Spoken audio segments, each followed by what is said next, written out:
Good evening, everyone. Thank you for joining the webinar this evening. My name is David Ward. I'm the Treasurer of the RA and I'll be hosting the webinar this evening. Just a little bit of housekeeping. We are recording this webinar for residents that aren't able to join this evening.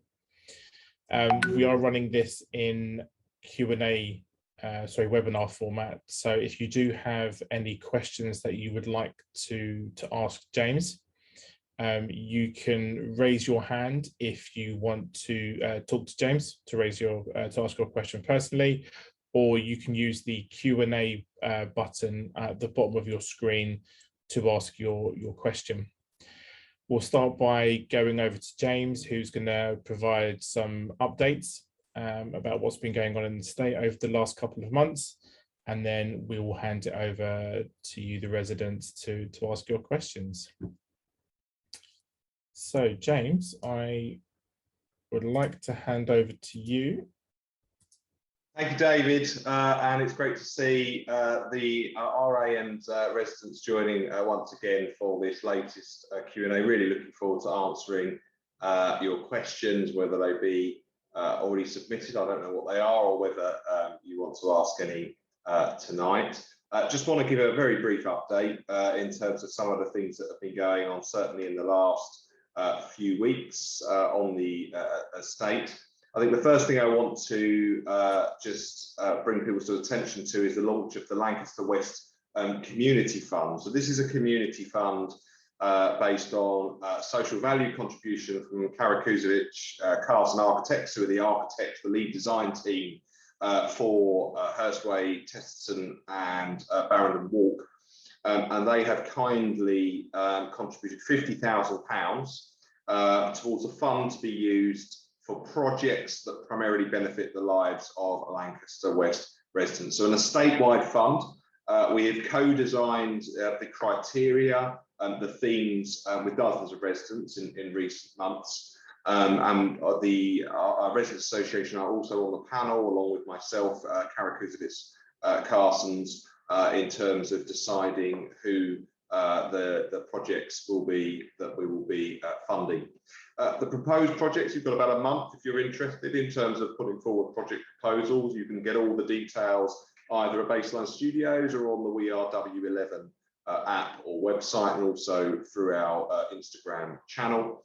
And the proposed projects will be aligned with at least one, or will need to be aligned with at least one of the 5 community fund priority areas, which, as I say, were co-designed in partnership with residents. The first one is green and outdoor spaces. We've seen a lot of activity both from the neighbourhood team, but more so from residents. Loads of great ideas in terms of transforming Lancaster West to be a garden estate. So that's something that residents would like to see us do more of. Sports and fitness, particularly as we come out of restrictions, hopefully for the final time, is another theme that residents have asked us to look to support. Connecting with our community. So there was a real sense of people wanting to build community cohesion, build networks and capacity for people, certainly to come out of the pandemic in terms of the anxieties that exist across our society at the moment, and also make sure that we support a recovery from a jobs point of view as well, which leads us nicely onto the 4th priority area, which is skills and training. So we're looking for projects which develop the capacity and the skills of residents in a way that might not exist at the moment. And the last theme, but by no means least, is engaging with young people, of course, in terms of education and the impacts on our younger residents. Really keen to make sure that we think of young residents specifically in terms of those project proposals. If you would like to find out more information, you'll see posters and messages on our electronic notice boards and some communications going out throughout the rest of the week. And you can contact Neil Onions, who works for Beyond the Box, who are the consultation agency that we've been working with to design the fund. The announced successful projects we'll find out in August, and then we're really looking forward, hopefully the next time I meet with you all in one of these Q&As, we'll be able to talk about some of the fantastic projects that are going to be going forwards. I want to talk briefly, secondly, around the progress with the refurbishment. So as of Monday, 29% of alternative properties have had a form of refurbishment, either full or partial. We have been busy analysing and chewing on all of the feedback and ideas and questions and concerns that residents of the walkways of Clarendon, Camelford and Talbot Walk and Camelford Court, Moorland House, Talbot Grove House and Verity Close have provided, based on the initial design ideas that have been shared over the last 3 months through webinars, pop-ups and a variety of other sort of printed information. Later on in July, we will be publishing and communicating with you some of the feedback and the early trends and emerging preferences, and I'll share some of them with you in a moment. But I just want to explain that it's the first of a 3-phased approach to designing what the final blocks are going to look like in terms of those final designs for that 21st century model estate. So between 25% and 40% of people across the blocks that I mentioned have engaged so far. And what we'll be doing is playing back some of those early preferences and choices and checking in with residents over the next 2 to 3 months to start to confirm what are the sorts of things that people would like to see. For Treadgold House and Campbell Mews, we'll be sharing the initial design ideas in July. So we're really looking forward to sharing them with both blocks. And Treadgold House, where we received that specific EU funding of 1.6 million, is on an accelerated programme, and therefore we'll be really keen to make sure that as many residents of Treadgold House as possible have the opportunity to meet with us. So in terms of some of the early headlines that I can share with you, so overwhelming support for the opportunity of triple glazing. I think across all lots, although less so with our London County Council blocks in terms of Moorland House and Talbot Grove House, are in support of looking at aluminium frames, the 2 blocks I mentioned there, a bit more balanced in terms of interested in timber frames. So we're looking at options that might be a combination of the 2, so timber inside for aesthetic reasons, but aluminium outside from a maintenance point of view, and also in terms of energy performance. There are benefits of bringing different materials together. So across all those lots, we'll be piloting some of those windows over the months ahead, and making sure that residents are really positive about the windows that we go forward and install. But it's quite clear that residents are really supportive of the opportunity to put in triple glazed windows. Secondly, residents are generally very supportive of mechanical ventilation with heat recovery, which is quite a new technology, certainly in the social housing sector. And what that does is it captures heat from the stale air, from cooking, from bathrooms, that sort of thing, pumps out the stale air, brings in fresh air, but applies the heat. So there is a cost to that in terms of, obviously it's an electrical device, but that cost is far surpassed in terms of the savings from a heating point of view. So it pays for itself essentially, and more importantly brings a real improvement to your air quality and the comfort of your home, tackling things like mold, damp and condensation, so on and so forth. In terms of insulation, people generally are preferring external wall insulation in those blocks that may benefit from it. To be absolutely clear, we've made a public commitment that we will not be using any of the products obviously used on Grenfell Tower, and equally we will only be using A1 and A2 non-combustible products, irrespective of building height. So we are going far beyond what the current building regulations are, and obviously we would only be looking to install any form of wall insulation with the support of residents. I do also want to mention a first bit of news in terms of locking in our first final design of a block element, if you like, and that's at Camelford Court. We secured £100,000, just above £100,000, for a bio-solar roof. And as of Friday, 68% of Camelford Court residents have spoken, and we now have the final design of what the roof at Camelford Court is going to look like, which we will be installing in the next few months. And it will have a combination of PV, solar panels to generate electricity for the benefit of the block. And it will also have green roof elements. So for any viewers in Camelford Walk, you will have a much nicer view down onto Camelford Court, and of course there's a range of other benefits as well. We'll be revealing exclusively next week what the outcome was precisely in terms of the vote and what the final design looks like, but I'm really pleased that we've been able to work with residents through all the concerns and questions that residents rightly are going to have, and we've ended up selecting the design option which will be the most beneficial in terms of quality of life, I think in terms of aesthetics, and making a real statement on the perimeter of the estate as Camelford Court is, and also by no means least will be reducing bills significantly as well in terms of generating electricity. And the last area I wanted to update on before taking your questions is around progress on the Nottingdale heat network. So we took a paper to the leadership team, the cabinet of this council, a few weeks ago, and they unanimously supported the proposals for a renewable heat network. And what that means is that we would be replacing the existing 2 district heat networks on both sides of the estate. By 2024 will be our first green heat on moment, which is where we will have renewable heat generated through commercial sized air source heat pumps. So we'll be moving off of our reliance on gas currently, and by 2030 every home on the estate will be heated through renewable means. For Verity Close, Treadgold and for Campbell Mews that are currently on gas combi boilers, that option will be available to residents. There will not be a charge to residents joining that network. With Treadgold House, the decision's already been made to move beyond gas, but for Verity Close and Campbell Mews, we obviously need to make a lucrative proposition for people to move away from the certainty that you have at the moment with individual boilers, but future-proofing moving forwards as we, as a country, start to wean off of gas. We'll be co-designing a price promise with residents. The first working group will be held, I believe, on the evening of the 12th of July. You'll be some invitations for that event will come out very, very shortly.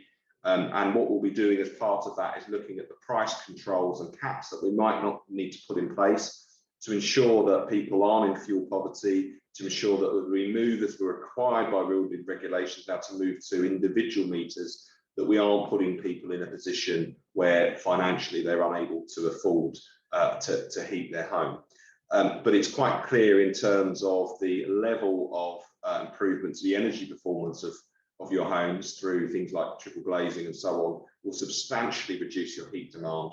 So we'll get a double benefit on Lancaster West of substantially reducing the amount of heat you need, but also greening that heat where we do use it, but also making sure we've got guarantees. So you aren't paying more than you would be paying for the equivalent in terms of gas. So I'll stop there, and I'm really looking forward to taking your questions. Thanks, David. Thanks for those updates, James. Quite looking forward to hearing the outcome of Camelford Court. Quite curious there. So we've had some questions that have been pre-submitted, but if anybody in the room would like to submit a question, you can use the Q&A box at the bottom of the screen, or you can raise your hand if you want to speak to James directly. But we will kick off with a few questions from Andrea, who wasn't able to make it this evening.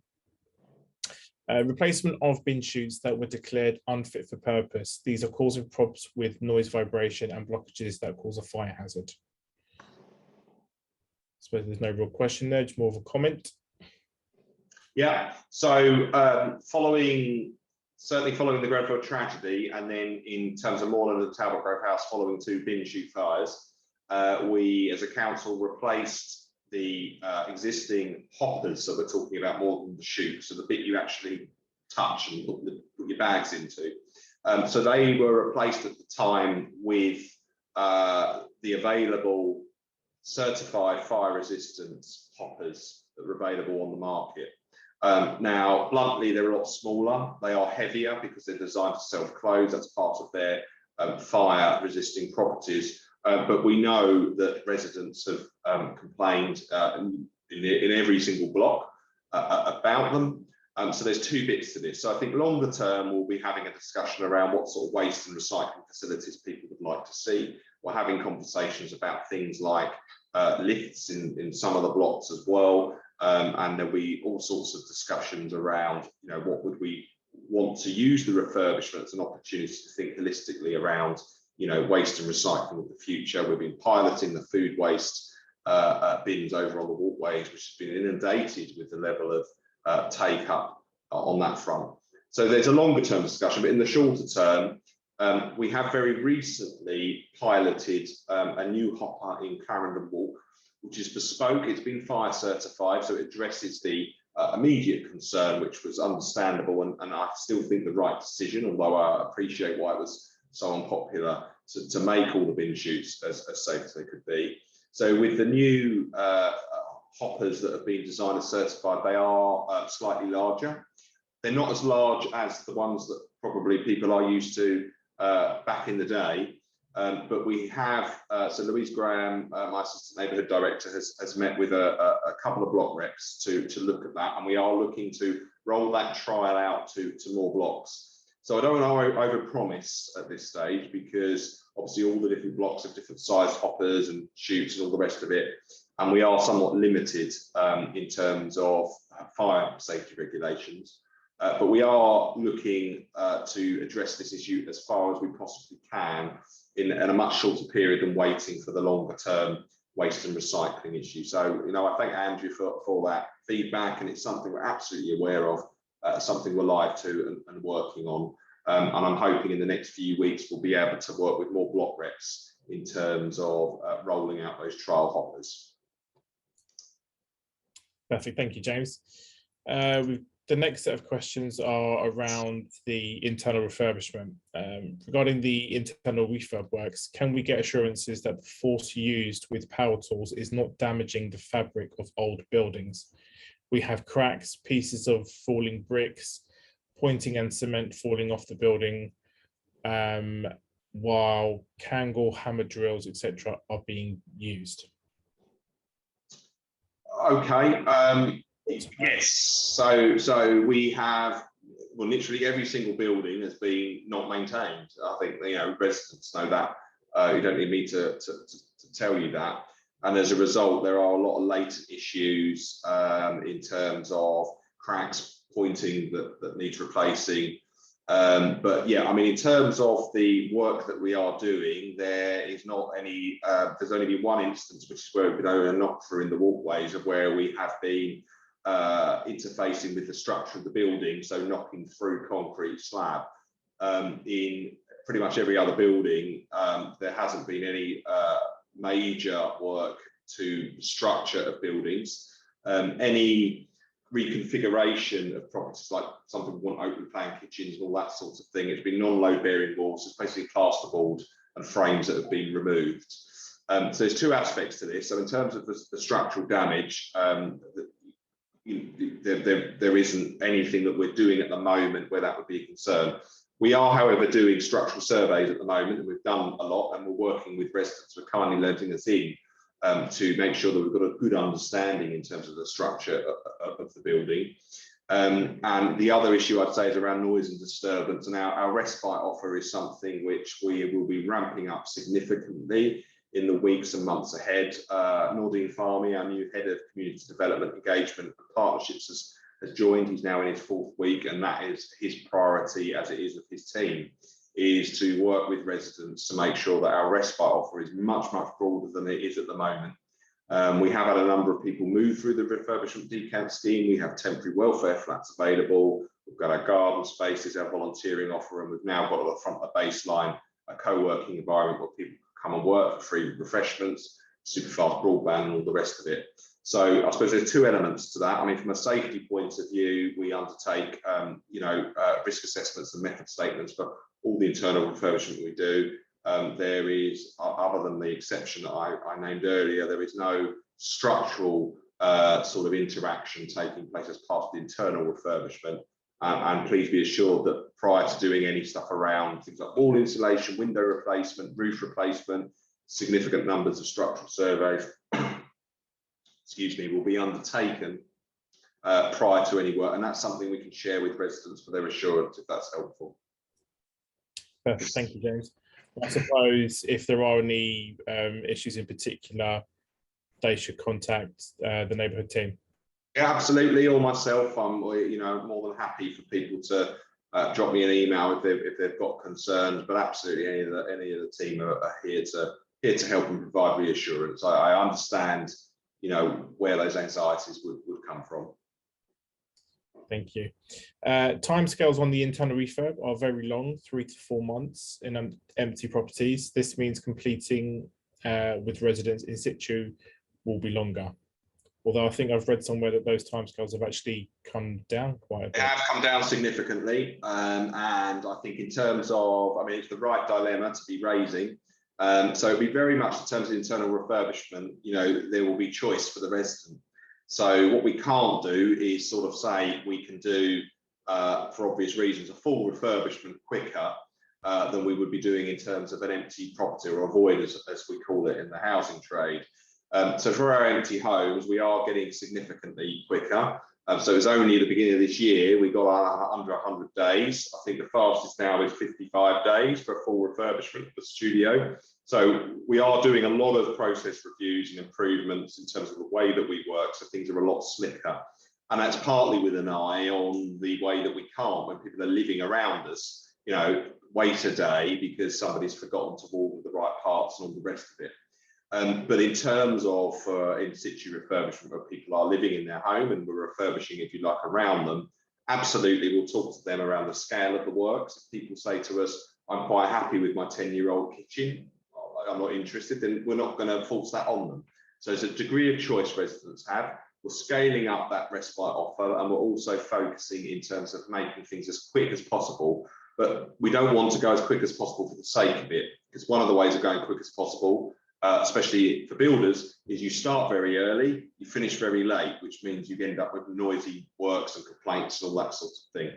So we're trying to triangulate between the quality of what we're doing and the way that we work with our residents, who ultimately are our customers, obviously managing costs to make sure that we're not doing things more than we need to, but absolutely, in terms of, we are not in any way looking to cut costs in a way to the detriment of quality. But we want to make sure that we are able to afford the same level of refurbishment for every single resident who would want that.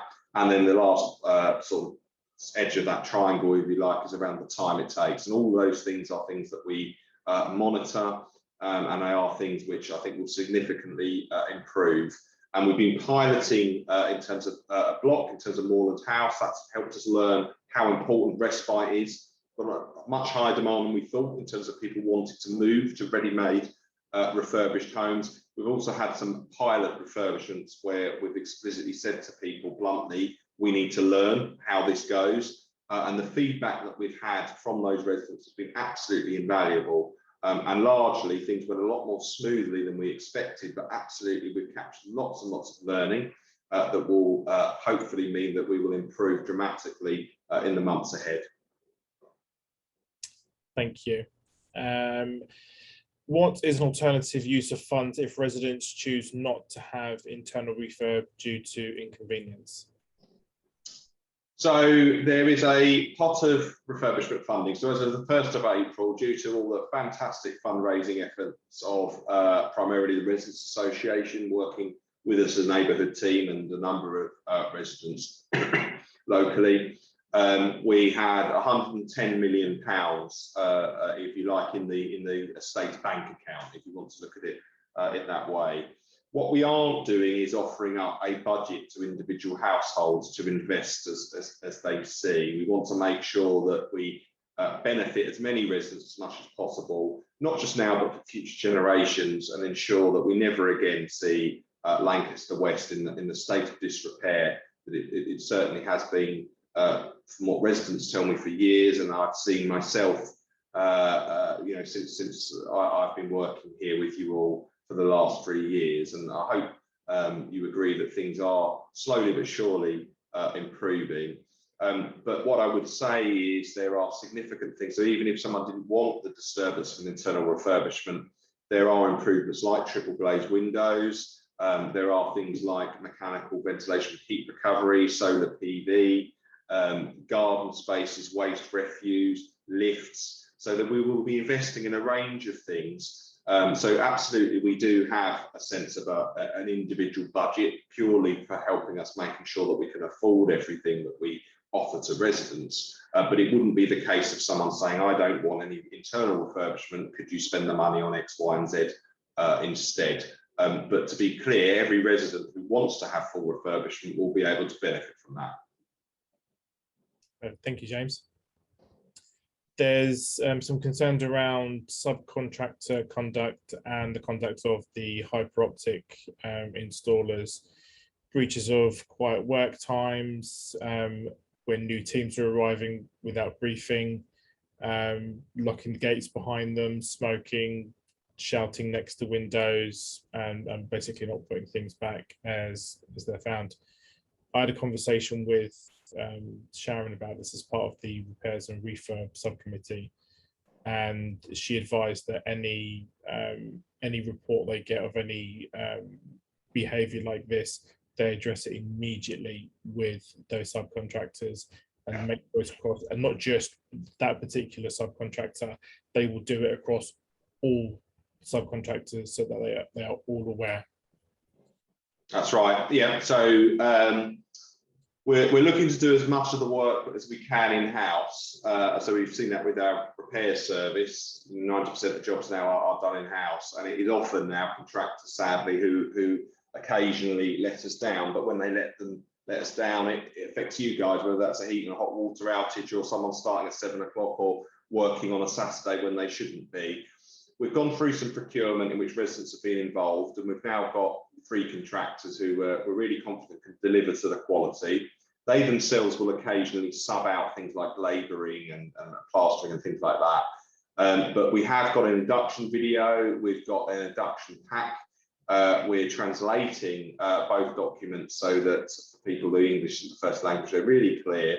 When you come to Lancaster West, it's not like any other estate or even building site in the country, and we expect exemplary levels of quality, and we're putting that into a way that we measure and monitor the performance of our contractors, and we reflect on every time something goes really wrong. I want to assure people that I personally ensure that we take lessons learned so that things don't happen again.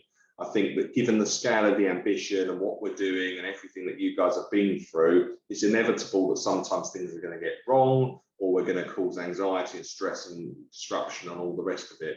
So the main thing for me is we've got that culture of learning, and that we put in place the steps to remediate when things go wrong, and we are adapting what we do. So we steer to contractors now. We don't even want you on site before 8 o'clock. We don't want you doing noisy works at all till 9, even though the council's policy currently allows people to do work from 8 o'clock.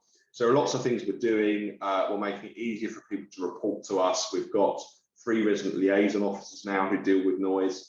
We capture data specifically on noise complaints now, and I'm pleased to say, and I'm sure any of you who've experienced noise complaints may not necessarily agree, but the data is suggesting that despite the amount of work we're doing scaling up, our noise complaints are reducing. So noise and disruption is absolutely something we monitor. And I'm working here at the moment, Baseline Studios, in terms of hyper optic. I've had them drilling outside, so I totally get it. I don't live here. I go home. I don't need to worry about someone waking me up in the morning, all that sort of thing.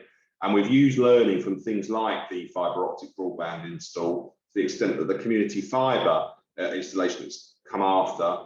Again, not perfect, but much better. We've learned the importance of having people on site. We've recruited a permanent refurbishment supervisor now. We're recruiting an additional repair supervisor. So you'll definitely see more people out and about on the ground, if you like, who will be our eyes and ears to ensure that any of those sorts of misconducts are minimised moving forward. And I do encourage people to feed back to us. If you think, oh, I don't want to cause a fuss, let us know, and we will absolutely do our best to make sure that contractors learn that on Lanc West they work with respect, and they work in a way that minimises disruption. Thank you, James. And the last question from Andrea was around the communal heating system repairs plan. So it just repairs to the existing communal heating system rather than the new one that's coming. Yeah, so I'm not quite sure what the question there is, but what I would say is in terms of the plant on Clarendon Road, adjacent to Camelford Walk, is going to remain there until 2030. So it will become our backup, if you like. So we'll move over to these green sources from 2024 onwards. But by no means are we going to sort of put all our eggs into one basket. It's one of the things I want to say.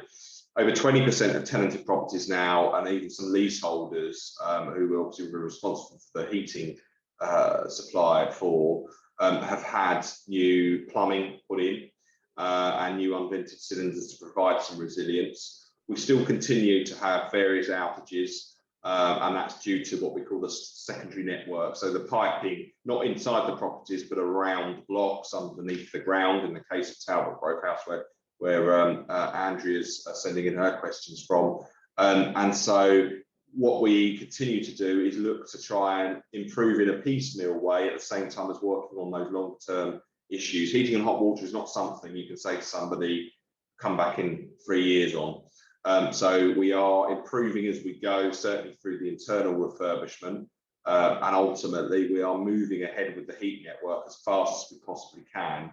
And at the moment we're on track to be able to go live, so all the new pipe work would be in place in terms of the new system by 2024, and then over the course of the 6 years after that, we will be looking to connect more properties, perhaps beyond Lancaster West, the Academy, the Leisure Centre, and so on. So I think I can't promise there are not going to be any issues moving forwards on heating and hot water, but we've learned a lot over the years. We've got a lot more expertise within the team. We know we've had some real horror stories with K&T, the new contractor at the moment, which is being addressed, and I thank the RA spending their time to take K&T rightly to task for that. So yes, it's going to be a multi-pronged approach, but I can't make a promise that we're not going to continue to have the occasional outage, given how badly maintained the system has been historically.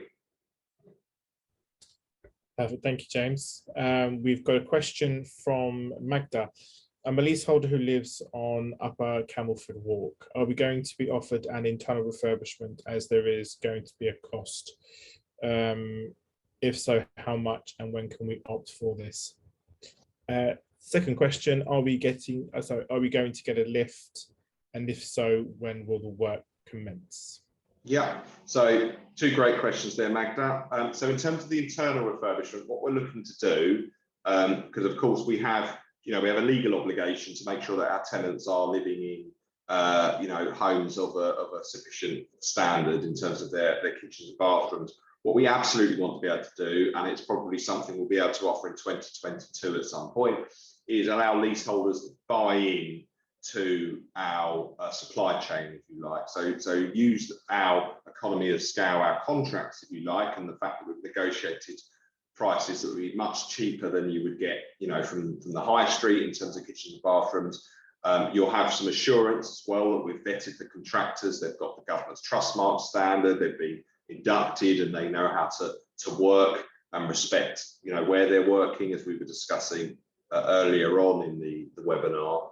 So that's something we're absolutely looking to do. But as you can appreciate, we need to make sure that we're getting the programme going for our tenants first and foremost. In terms of the lift, so we were absolutely looking at Camelford Walk, Talbot Walk and Clarendon Walk having new lifts. And that is something which we're currently exploring initial designs and options for. And I think in the next phase of engagement, a second phase of engagement, sharing those emerging choices and preferences, we'll start to talk to those blocks about the installation of lifts. We have looked at lifts for other blocks as well. At the moment, I don't think we're at a stage where we can say 100% we'll be able to offer lifts, but in some blocks it may well be the case that we can offer an option. And so we talked about waste and recycling earlier. So certainly for Moorland and Talbot Grove House, there could be an opportunity if we could secure a little bit more funding to say with the installation of lifts, and you would need 5 for those 2 blocks because of their configuration, they could potentially replace the existing bin chutes. You could have a ground level waste and recycling centre to deal with all the issues around risks and cleanliness and what have you of bin chutes. You provide flat level access to around 68-ish properties, and absolutely that would be something which we could see whether residents would value or not. So Magda, in terms of your block there, absolutely we're looking to provide lifts. And I think in terms of firming up the programme, by the end of this calendar year, we will have an idea of what that looks like. And certainly in 2 years, I would hope that we'll be able to say we've got lift access for hundreds of residents who live in the 3 blocks that I mentioned. Thank you, James. Question for me, just following on from Magda's original question, first question. Would it not be more beneficial financially and in terms of disruption for leaseholders to be included as part of the programme? So what you wouldn't want is a block to be completed of tenanted properties and then to go back to leaseholders, and then the residents either side of those leaseholders are going to have noise, so you're going to have to go through the whole respite again. You might be able to get more economies of scale in terms of finances, buying materials, things like that. Yeah, that's a really, really good point, David. I think the learning we've got from Moorland and now Talbot Walk and Campbell Mews, we originally assumed, perhaps with an open mind, but it was an assumption, that when we came to a block and we said, right, who wants an internal refurbishment, you know, to greater or lesser extent, everyone would put their hand up together. For various reasons, not least the pandemic at the moment, that's clearly not the case. So I think it will be a case of us working in waves, if you like. So we'll come and do, say, Moorland House, and we'll probably come back in 18 months' time to sort of mop up any remaining properties. I think in terms of leaseholders looking to buy into the programme, you know, I would absolutely be hoping that that would be something that people would benefit from. It's not something that, you know, we would be forcing on to leaseholders or asking of them. So really, it would be no different than a leaseholder could today decide that they're going to buy a kitchen. And whilst the reduction in price will be substantial, you're going to be around 10, 15%, 20% cheaper than the high street, rather than, you know, a sort of a no-brainer in terms of cost. It would still be a significant investment. So I think from a combination of things, one is I don't think it will be as clean as going block by block. And 2, I think that, you know, we'll probably get 10 to 20 leaseholders maximum choose to buy into the programme. It might be more than that, it might be less. So I don't think that in the scheme of things, the internal disruption alone will be particularly significant compared to what's going to be going on in the wider block. So in terms of certainly things like replacing the roofs, the EWI, certainly installing the lifts, the heat network, we're going to have to find a way to support as many residents as possible at any point in time. So it may well be that people move through the refurbishment decant scheme, they avoid the internal refurbishment. Let's say they're a shift worker and they need to sleep in the day. We might need to temporarily move them so that they're able to, you know, do their job every night and all that sort of thing. So we're going to have to be as agile, flexible as possible. But we're absolutely, David, asking those questions of ourselves, and as you know, with the Residents Association, and learning as we move forward, and most importantly, adapting. Thank you, James. Just a reminder, if anyone does have a question, you can use the Q&A box at the bottom of the screen, or you can raise your hand if you want to speak to James directly. Staying with leaseholders, please can we have an update on leaseholder charges for both resident and non-resident leaseholders? Absolutely. So we secured a significant amount of funding over the winter and spring of this year, which in terms of improving and increasing the scope of work to be able to say we're going to be carbon neutral by 2030 is universally good news for leaseholders. That's for 3 reasons. For Hurstway Walk, Tester Walk, Barrowwood Walk, Moorland House, Talbot Grove House, Camelford Walk and Camelford Court, the new triple glazed windows will not be chargeable to resident or non-resident leaseholders in their entirety. And that's because it's a condition of the grant, and that's probably the meatiest bits, if you like, of the potential cost. Secondly, for those blocks that already have double glazed windows, so that's Treadgold House, Campbell Mews and Verity Close, we've secured funding both within the council and from the European Union in the case of Treadgold House, because the double glazed windows, although they're not the greatest in terms of energy performance from a leaseholder point of view, they aren't elements which we would be able to recharge for because they don't need replacing technically. So, and to be clear, for Verity Close, that's the leaseholders live in flats as well as the right to buy leaseholders living in the houses as well, but not the freeholders, just to be clear on that. So they would also get, say, free triple glazed windows, which would be a major element there as well. And finally, in terms of Talbot Walk and Clarendon Walk, although we've not received specific grant funding, we have for the roofs, and the roofs improvements won't be recharged to leaseholders, but for the windows, we will currently recharge for the double glazing, but not the difference between a double and the triple. So the fact we're now looking at a much higher specification, none of that places more strain on leaseholders financially, and in many cases it reduces it significantly. Now, there is an inequality in that, or an inequity, one might argue, but that's legally bound up in the types of grants that we've got. We are reviewing as a council the impact of that and any options available to provide some equity across the estate. But it is very important that we aren't seen to be in breach of our obligations and our fiduciary duty as a council and the landlord, not to be what they call fettering discretion, i.e. sort of making it up as we go along. So it is important things are rooted in the sort of grounds of legality.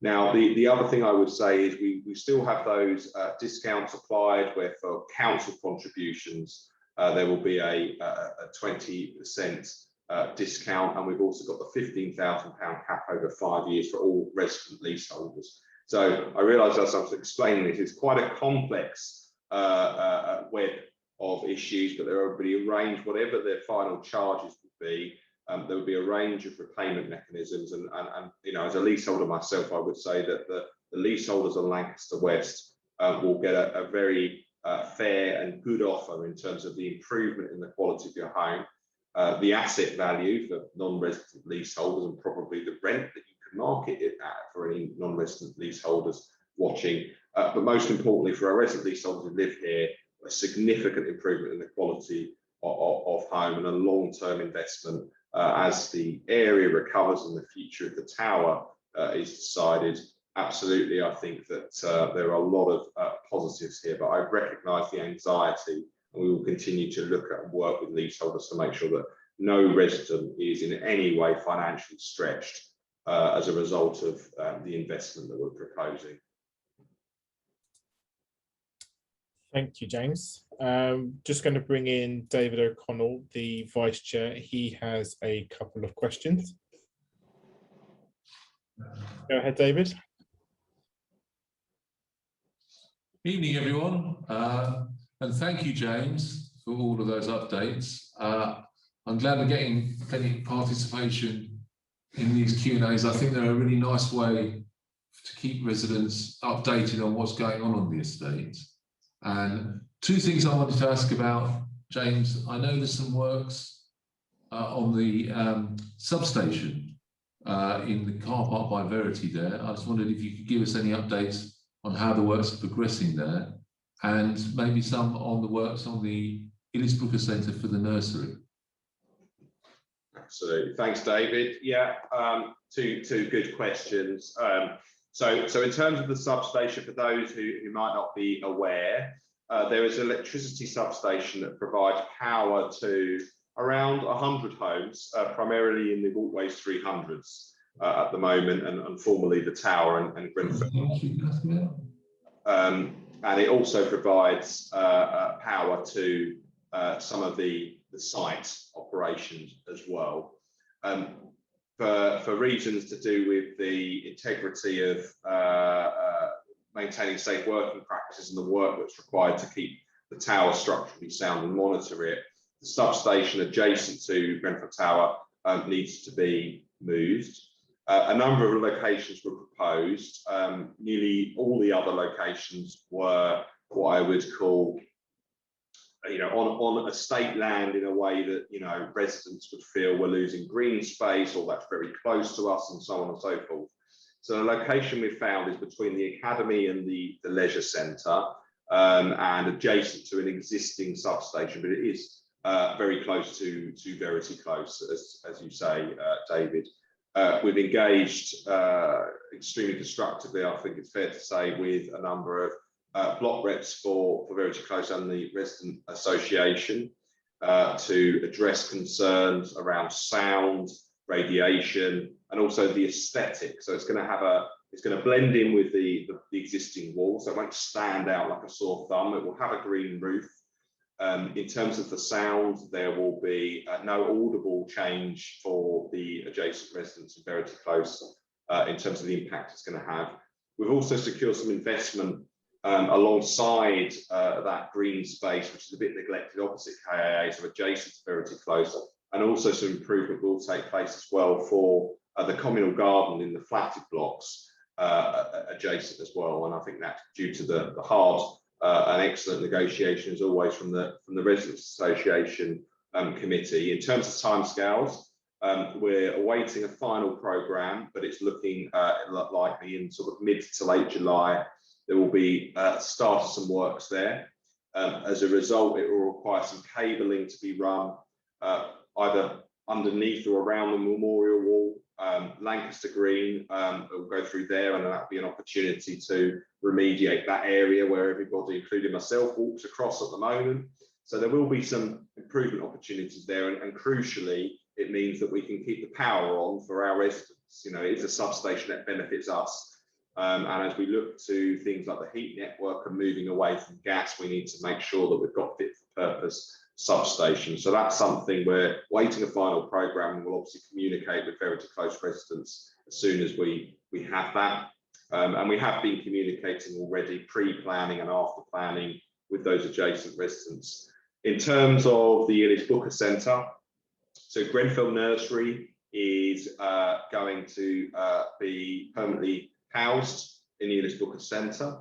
As a result of the works there, we will have a very high standard in terms of energy performance, in terms of safety as well. So a sprinkler tank's being installed in Clarendon Walk, which can benefit the repair stores, and potentially in the longer term as well, residential properties, if for any reason we were required, which we aren't at the moment, if we were ever required to invest in sprinklers in those residential properties as well. So some enabling works started in terms of securing the site boundary, welfare facilities, and so on.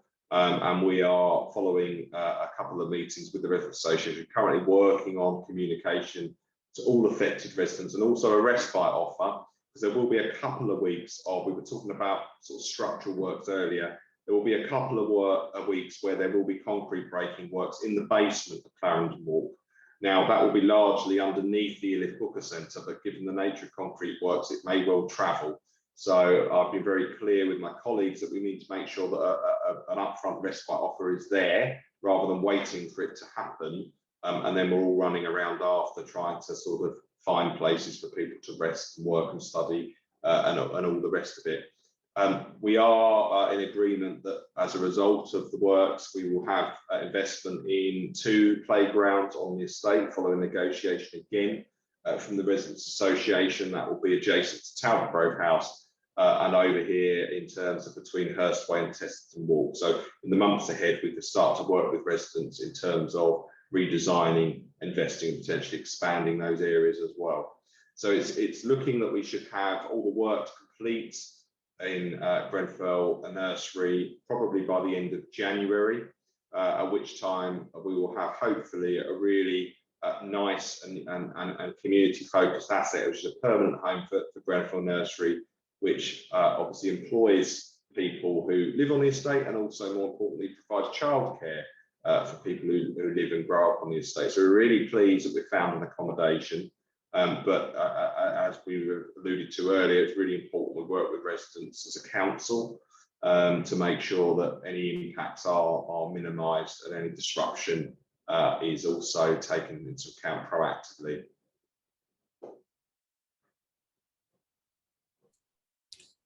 Thank you, James.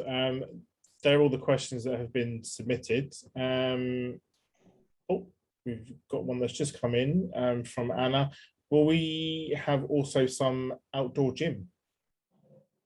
So I mentioned the community fund earlier, so that is your chance, Anna, in terms of if we've got people with creative ideas or personal trainers who want to propose looking at something like that. I've got good and bad experience in a housing perspective of outdoor gyms, but I think if we could trial one, or we could build one if there's overwhelming support for it. We're also having discussions in terms of investment for Avondale Park. And there's a friend of Avondale Park being set up where there's some investment opportunities there as well. The only caveat I would sort of throw in terms of outdoor gyms is because of the nature of the refurbishment. If we keep things portable and movable rather than, you know, say, right, we're sticking that there, the amount of stuff that's going to be going on this estate, you know, for many years to come, means that we want to keep ourselves flexible, so we're not investing in things we're then having to dig up again, if you see what I mean. But absolutely, outdoor gyms is something a few people have suggested. I think they're a great idea personally, and I'd be really keen to work with any residents in terms of bringing one to life, either on a trial basis or if there's enough support permanently, and I could probably do with getting out there myself. Thanks, James. If nobody has any other questions, that will be us for this evening. So if anybody does have a burning question that they would like to ask, get it in the chat box, raise your hand.